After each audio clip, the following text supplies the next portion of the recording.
I remember the day clearly. It was fifth period, and Mr. Burns was setting up his PowerPoint presentation. He lacked the enthusiasm that makes some teachers so engaging. His energy seemed to be at an all-time low, possibly due to the divorce proceedings with his wife. History class with Mr. Burns was the epitome of dullness. My interest peaked, however, when a new girl walked in. She had brown hair in a ponytail and a smile that seemed a bit forced. I nudged my best friend, John, and noticed he was already smitten with her. John was a great guy, but lacked confidence around girls, often rushing into asking them out without really getting to know them. The new girl introduced herself to Mr. Burns as Kimberly. After a brief, awkward exchange, she chose a seat next to John. I couldn't help but feel a mix of amusement and concern for my friend, anticipating his inevitable crush. The rest of the history class dragged on, but I was distracted thinking about John and Kimberly. After class, John and I parted ways. I ended up going home alone that day, as John mysteriously didn't show up at our usual meeting spot. Worried and a bit annoyed, I called him, but he didn't answer.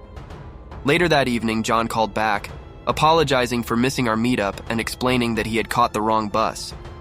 He quickly diverted the conversation to Kimberly. He shared how they had partnered up in biology and spent time together after class. It was clear he was smitten.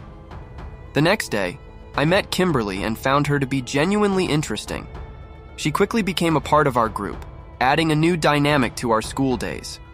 One day, she shared a chilling story about a fire at her previous school, which led to her family moving to our town. This story left me intrigued but also slightly doubtful about its authenticity. Curiosity got the better of me, and I did some digging online but couldn't find any concrete evidence about Kimberly's involvement in the fire she described.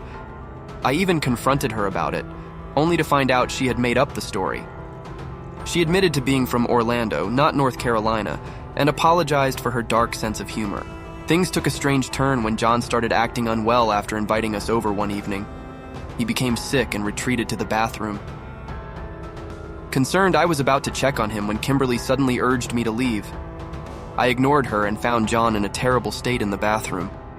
Before I could help, he transformed into something monstrous. In a panic, Kimberly tased him, and we fled.